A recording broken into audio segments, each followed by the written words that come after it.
Welcome. Thank you for coming out. If you don't mind, I'd like to ask you to look at the camera and state your name. My name's Robert Rawlings. Great. Now, Robert. My name is Isaiah. Work for Clearview. I just want to ask you a couple questions. If you had the opportunity to go back in time to a specific moment and undo that moment or change something in that moment, when would it be and what would it be? If I could go back, I think the first thing I would do, I would properly fall in love with my wife. See, I was a pretty successful evangelist, and I had a goal set because certain things are important to us. And I met my wife, and I just rushed into a relationship from my selfish desires.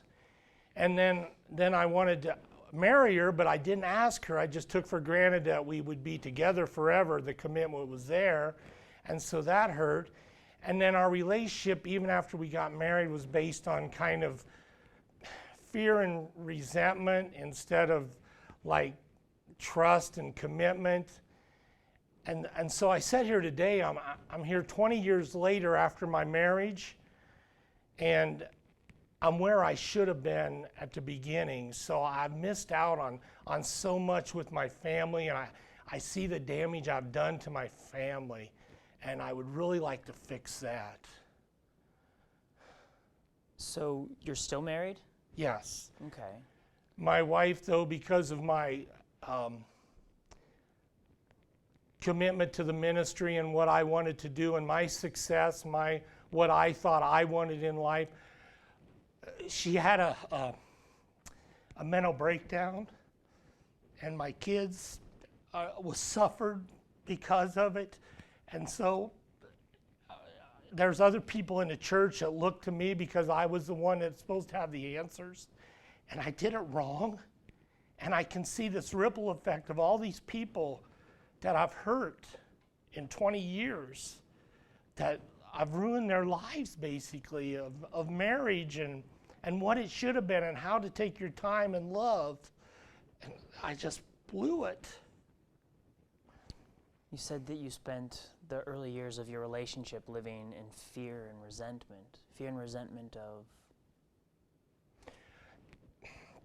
It would be like my wife would want to go out with her friends, and I would sit at home thinking, what's she doing? What's she doing that could be against me or hurt me, or a secret that might affect my life? What's going on? And I would waste my time and effort, and when I could have been doing something in my life to help better us. And then when I realized what I did, then you have this hurt because the resentment was there of she wasn't doing anything except just being with her friends, and so then I resent her for doing the right thing, but then me because I wasted that time. Did your wife ever give you a reason to not trust her? No. Does your wife have any reason to mistrust you? No, it was just my blinders was on a success-oriented life of what other people thought of me, of where I was, and not how I got there. Success for your career in the ministry? Yes. So what is it about your drive to be successful at work that you thought or think caused you to react and respond this way? Because I thought it was all about getting to a destination instead of the journey getting there. I forgot that along the way you should stop and take time. Well, how much effort should I put into this or that, instead of saying, I got to get to this point as quick as I can. And even in our marriage, it was like that when we were dating. I just wanted to hurry up and get it over with, get into our marriage life, instead of taking time to like I said, fall in love with her. So you were more in love with the idea of being married than you were with the person you were married to. Yes, probably. What would that process have looked like? If you could go back, what are you actually doing? You have 1 hour back in time. How do you convince past you to alter the way he views relationships? I've thought of that because life is a process, but I thought of where that would work is to who I looked up to, who I hung around with, change my importance in life. In other words, look at people that really know what values are in life instead of saying, get here and then you're somebody, instead of you're somebody while you're getting there. And so I would pick different, right away I would look at people that had the same values that I wanted in life. 10 minutes from now, you're still somebody and not 10 years from now.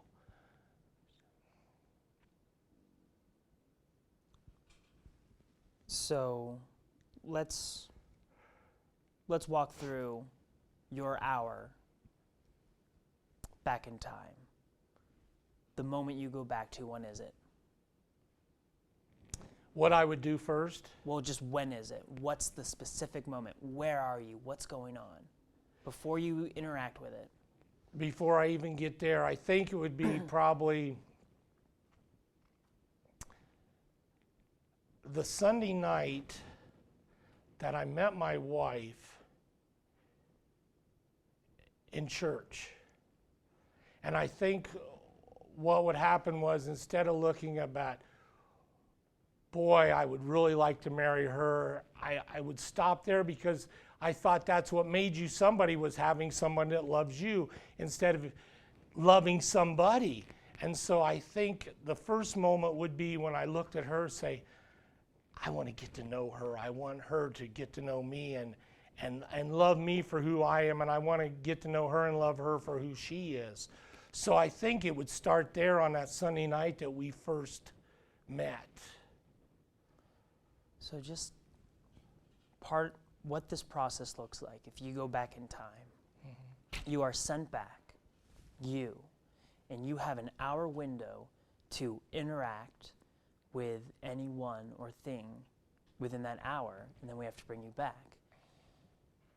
So, do you go to past you and try and have a conversation, try and reason with them? How do you affect that change? I think, knowing myself, I would go to others. Okay. Because I look to other people for advice, help, a way to live. So I think I would go to other people and tell them, hey, look, here's what I want in my life, so no matter what I say to you from here out, keep trying to emphasize this and this. And so I think I would go to others. I wouldn't try to convince myself, because I've fooled myself before. Do you have a role model at that time, a pastor or someone that past young you looked up to?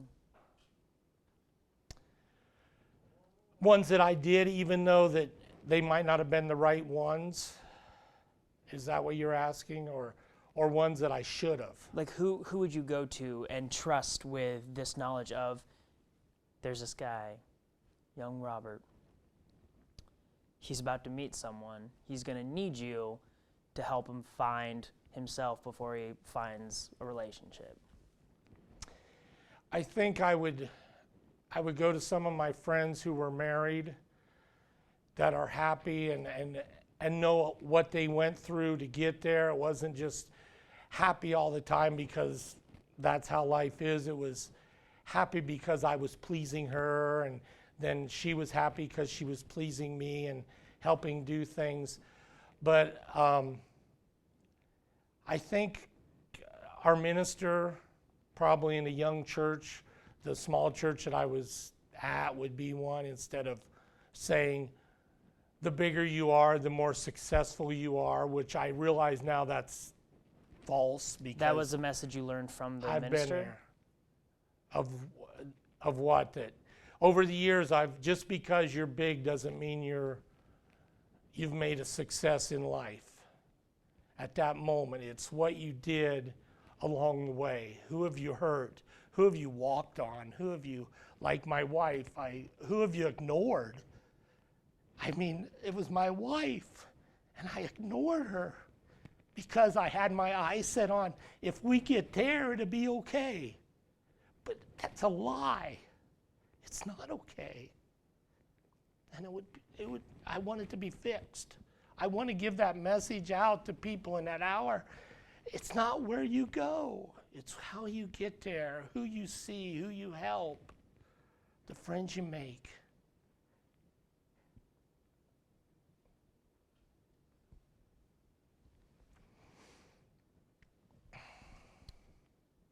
How would life look differently? Say someone you look up to reached out to you, told you, take your time, don't necessarily pursue this relationship so heavily, allow it to unravel naturally. Would past you even have heard that? Is this even a moment that can be changed? I would like to say yes, it would be changed if I had that second chance. I really believe that I would get it. I would figure it out with the right people helping me in the right situations. Not that it was ever their fault, because I'm the one that turned the deaf ear to them, but I think I would be more apt to listen. Really, I think, I don't know, if you've been hurt so much in life, no matter how far back in time you go, I believe that ache would still be there. You would realize I'm doing something wrong, and you would fix it. And so I just think that my inner being also would say, no, you've been down this road, and I could look at the people and they would help me, and it would be just the prompting that I would get from them to change. So I really think that my wife would be happy. We'd still have trials, but we would have them together. And I think that means a lot. I think the kids would see that even when we cry, because we're a family, we can be strong, instead of dad looking for the success.